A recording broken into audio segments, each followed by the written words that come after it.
Hi guys, welcome back to another video. What have we got today? Today we have a 2019 Skoda KODIAQ, 2 litre diesel I believe, and I just give you a starting point. Anyway, sorry, we'll go back on to where the customer is. What's it doing? It's not changing gears quite right now. He said he's only able to select 1, 3 and 5, and it's jumping and hesitating and not just doing all crazy stuff to the point that he cannot drive it, okay?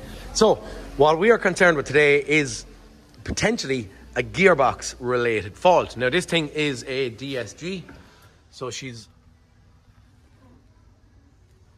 automatic.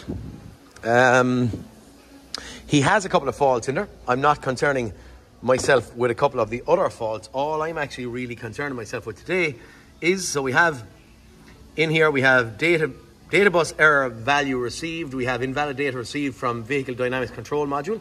I'm blaming our gearbox for those 2 faults. We have glow plug 1, glow plug 4, SCR catalyst below efficiency threshold, cruise control system. I'm probably blaming my gearbox for that last one as well down here. Then I have this one that I'm focusing on today. P1736. Position sensor for clutch 2 electrical error. Okay, now the rest of the stuff, hill descent button, hill descent control button, that we'll wait and see what way that will act when this thing is resolved. We have battery low in the key, program monitoring, restriction in adaptive cruise control, function restriction caused by low voltage, locking unit for central locking. But look, all this crack, I don't really care too much about that stuff at this point in time. I am only focusing on that there. P1736, position sensor for clutch 2 electrical error. Now, done a little bit of research, done a little bit of homework on this thing, and where are we at and why do I have the car, I suppose, is an interesting one as well.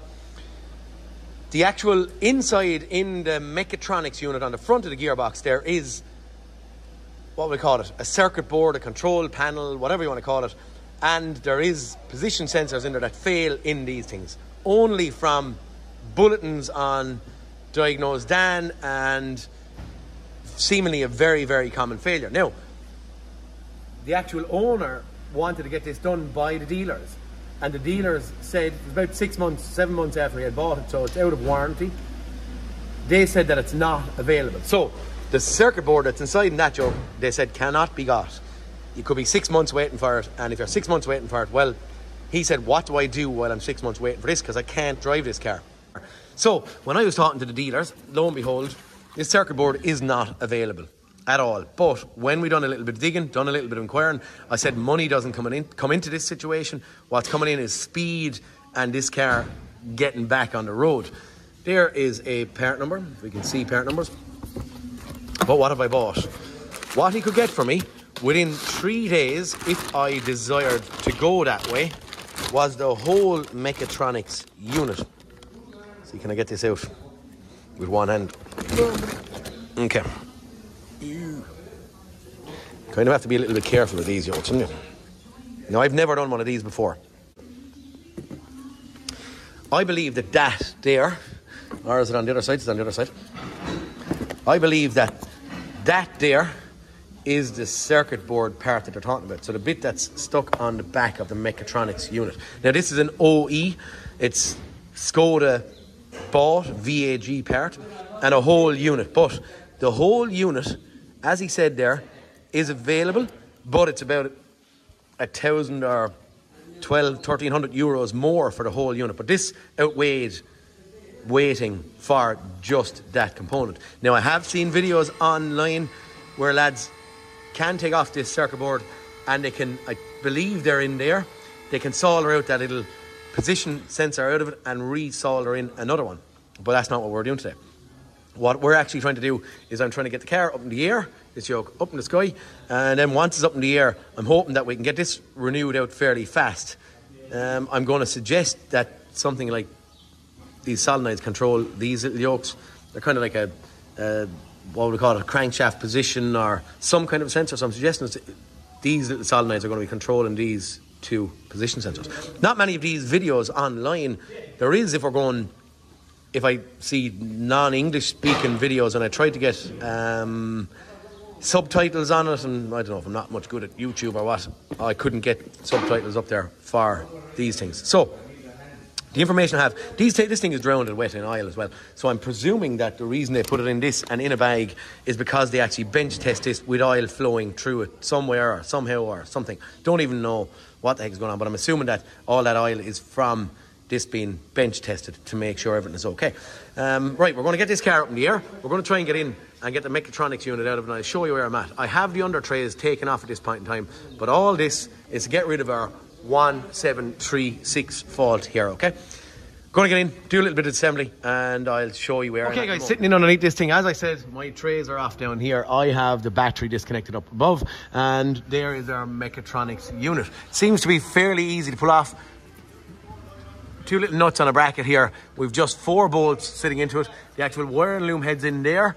It twists to come off, and then there's a little clamp, little U-clamp that's holding the bracket in place, and that should get that off. I've just cracked both of the oil drain plugs, so that one is loose, and then there's a second one sitting over here on the side of the gearbox.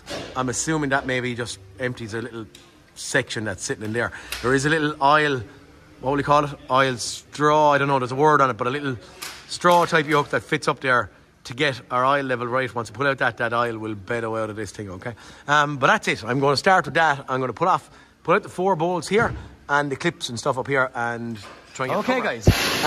Quite simple anyway so far. Just pulled off these 2 little nuts. Bracket came off. I snipped the tie clip up here to take the bracket out of my way. There's a ground strap then going from here over to here. I've just taken off the ground strap. That little block connector, if we can see it, can we? Up there, it just twists around in a circle. Okay, that's that block connector up, out and off. Maybe that's zoomed in a bit fair, am I? Can we see? That's the little pin sitting there that has to come up, okay? And then we're in just 4 bolts. Okay, 4 bolts taken out of our cover. Let's see, is that wiggly, wiggly, woggly? Will it come out? Come on now, baby. That's the old block connector that's up the top. That's a little bit tight, but we should be. Maybe I should have done this with my second hand. Yeah, I think I will do it with my second hand. It's just about out, but come on. Okay, right, there we go. Okay, there's our first glance at our Mechatronics unit. I did take a screenshot of what bolts are holding on these, so there's a rank of them down here, a rank of them down here. And I don't know whether I'll look at my screenshot or what, but I'll probably look at the new module. Probably 1, 2, 3, 4, 5, 6, 7, 8, 9. Okay, so there's a lot of them coming out then around here. What we're going to be doing is just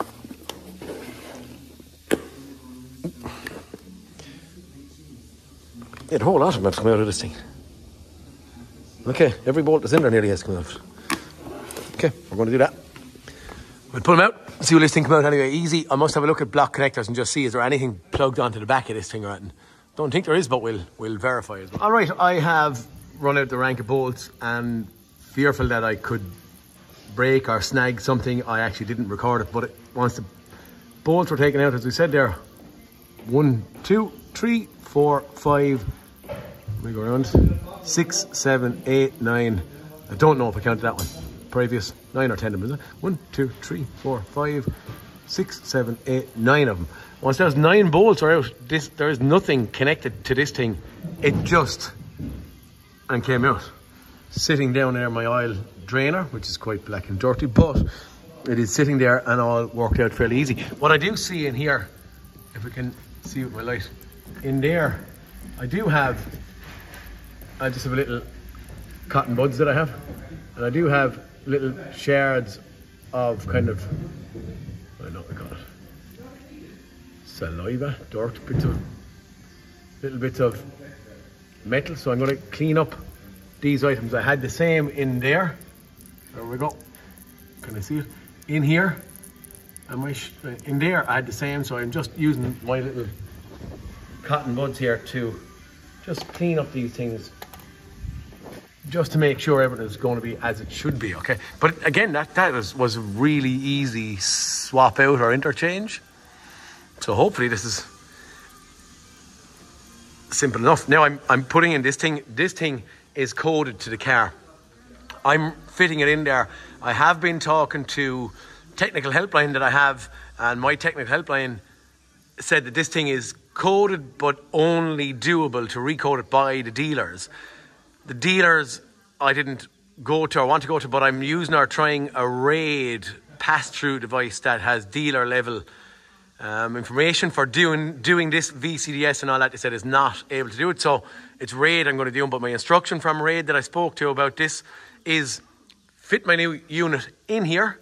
Once it's in there, get back onto them and they will do the coding online. No need for any information out of that to be transferred over to that. Now you can, I believe, get one of these second hand, and you have to transfer something like EEPROM data and some other thing on a second hand one, or transfer the memory from that into the second hand one or whatever you're getting. But with it being new, they tell me that no, there's no issue, just put that straight in and they will then do the pass-through crack. So we'll see how that works as well.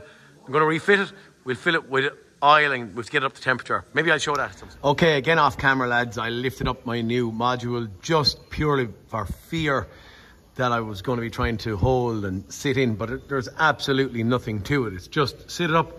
I actually took a look in here, lined up these little sensors, and just the thing just went. Now I had 2 bolts in hand and I did just nip in just with my fingers, just so it wouldn't be moving around. It's up, all the other bolts are in and started, and I'm going to squeeze these things up at this point and start reinstating the cover.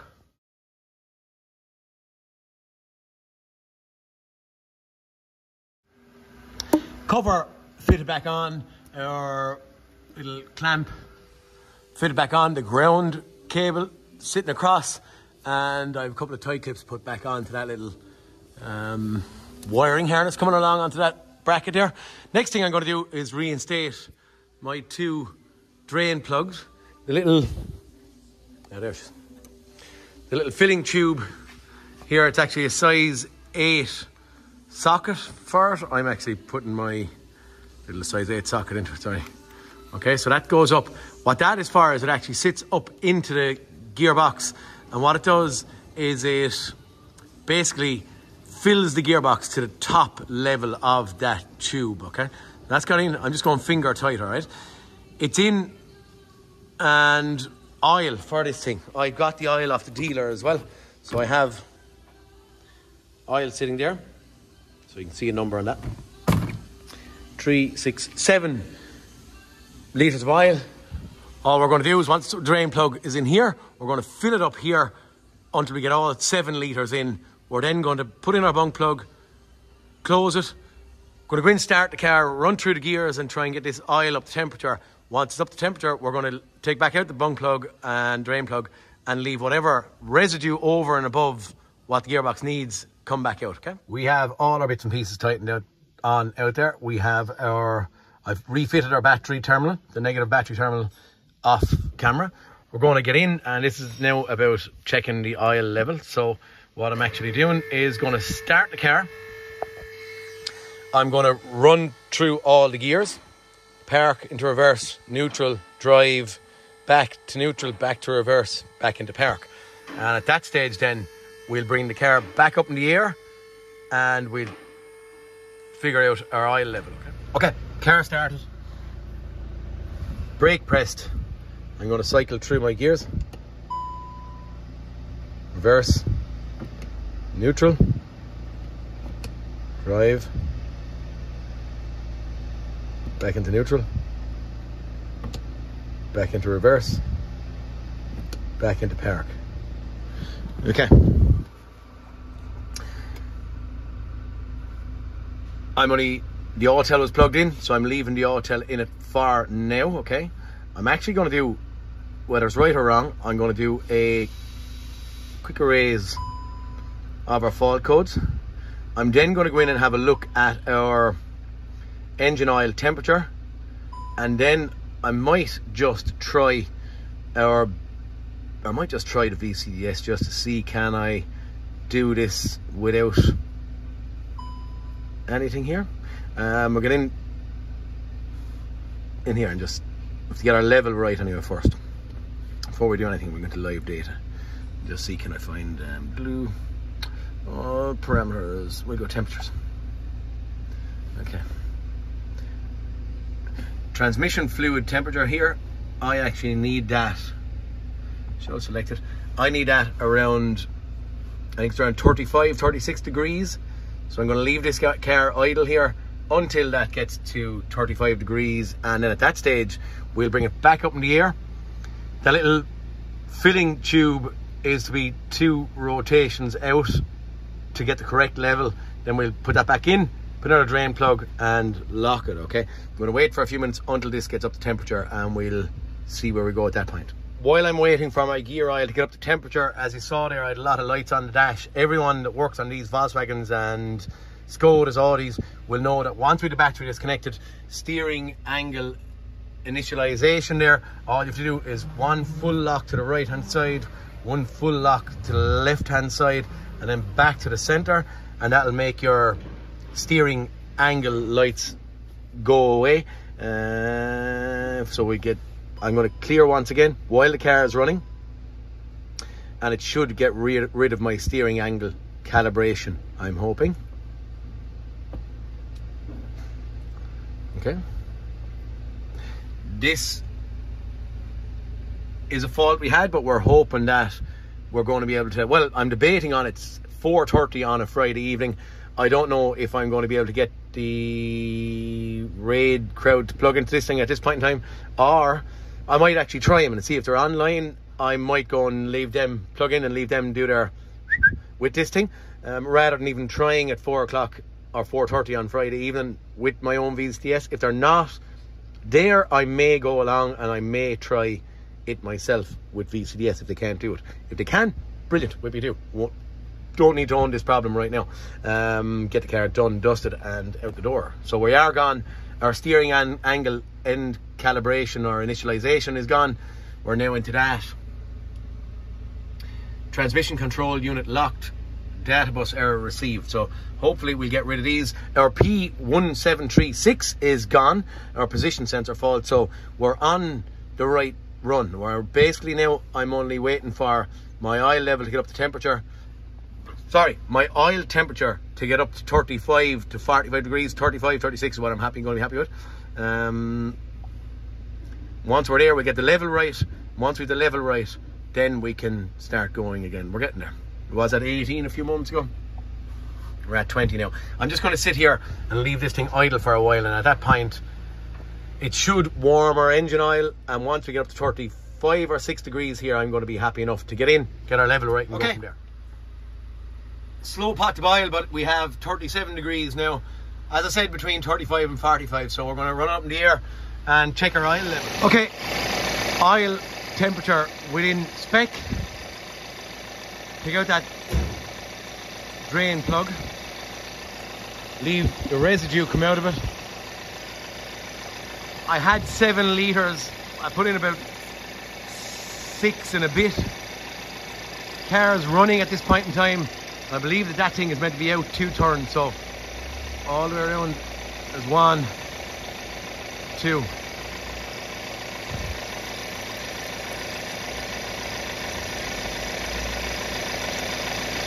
And they say that that's our spec. With that out 2 turns, and this just goes drip, drip, drip. Once that's stopped dribbling out here, we're going to just tighten back up, put back in our drain plug. Okay, Raid were gone home, getting too late for him. So I'm going to try and see if I can do any basic settings on this thing with our VCDS. I've gone in, I have basic setting faults in there, and I have erased faults at this point in time. We might just click in again and just see. Now, I'm not presuming that they're going to stay gone. Control unit locked, I can actually see here. So I don't know if that's going to be an issue for us, but we are just erasing faults. Done, go back. Now what we're going to do, it's like a prerequisite, you have to just run through the gears, okay? So we're going to go into reverse. Oh, I'm keeping the brake pedal pressed at all point in time. Going to reverse. We're going into neutral.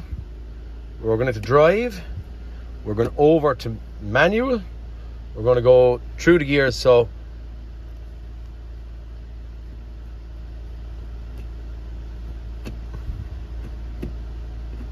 I'm just running up and down through gears.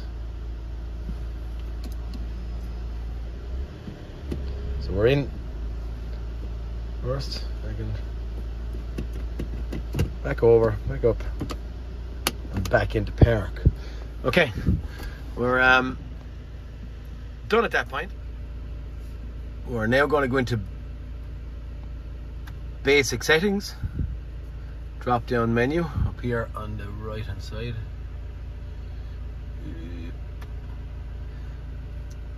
Second bar down, basic setting of transmission. And then we're going to click go. We're in park now. We have to leave it in park and we have our brake pressed. We have to leave the brake pressed. This can sometimes do a lot of kind of clunking. I can actually see the engine revs. I actually can't see it, but I can hear audibly the engine revs changing. I can feel the clunk underneath me, underneath my bottom, where it's changing gears and running through the actual basic setting of each gear and blah blah blah blah. Finished correctly, okay. That sounds positive. Where's my little icon? Okay. Stop. We're done and go back. Done and go back. Okay. Might just go in here. We still have our transmission control unit locked, so I'm going to do a bit of playing with this thing and see where I end up. What I'm choosing to do at this point in time, I've erased fault codes again. I'm going to give it a drive, get it out on the road, just see what way it's acting and see what happens afterwards, okay? Okay guys, I'm not getting any good at this VCDS on this Mechatronics unit. I'm not able to get it programmed. I can't get rid of that unlocked fault. So what am I doing? I'm actually pulling the plug today and I'm going off for a couple of days, so I have to get Alan to do the pass-through. And the catch-22 is, Alan is not familiar with it, so because of that, when I'm gone, he's wanting to use this GMTO device there, purely just because he's used to it. All we'll be doing with that basically is plugging that DL16 into the car, plugging the other side of our device into our Mahal scan tool, which is just sitting there, and then Ryan's Automotive below, and there's a name on it. I can't remember it anyway. Down around Wexford kind of direction. They're going to do the coding on this thing and get the unlocked fault gone. So he's going to sort that out for me while I'm gone away. When I get back, I'm going to do a little drive in the car in the next day or so and make sure everything's all right. And at that point then, hopefully, we're done. We're closing this thing up and leaving it on to back to the customer, okay?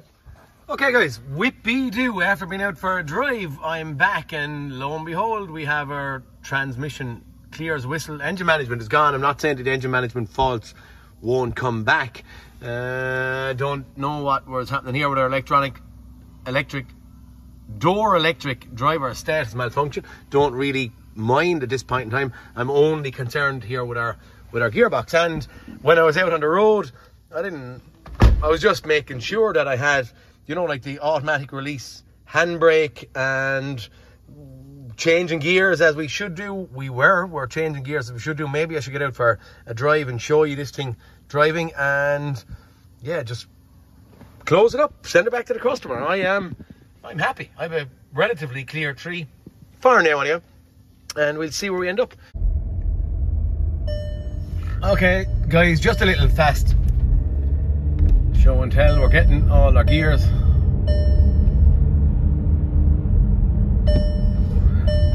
going to pull in here. We're just pulling up to the garage, so I'm going to pull in here. I have to put on a seatbelt on me. Yeah. Okay, guys, I'm back at work, and this Skoda KODIAQ is gone. Yesterday evening, I had a little look at fault codes. They're all gone. They're locked fault. Can't even remember what it is. Is gone. Put to bed. I'm happy. It's gone back to customer. There's a couple of days after passing by, and the customer has touched base with me and said that the car is fine. So, job done. Not the, what would I say? Not the, it was, dare I say, more scary thinking about it than the actual physical doing of it. So the changing of the Mechatronics unit and the actual oil and stuff is always all fair, straightforward. Just the fear factor that I was getting of, they were talking about EEPROM data had to be transferred over and all this kind of crack was what got me a little bit, because I wouldn't be used to it. So look, fair play to Ryan's Automotive. They actually got it unlocked, got it coded. They were at it for about 45 minutes or so, Alan said, once he had it up and running. We only basically just log into the GMTO on our Mahal and then open a work order, and then they will come online, tell us turn on the ignition and off ignition if we need to, and do all that kind of crack. But anyway, near here, there. I didn't do it, so I didn't get to record it. But it is done. Car's fixed. Car's gone. Be careful of the coding issue. But outside of that, everything is fairly straightforward. Guys, please like and subscribe, and I'll talk to you all in the next cartoon. Peter Kennedy, signing out. See you later, boys. Bye now.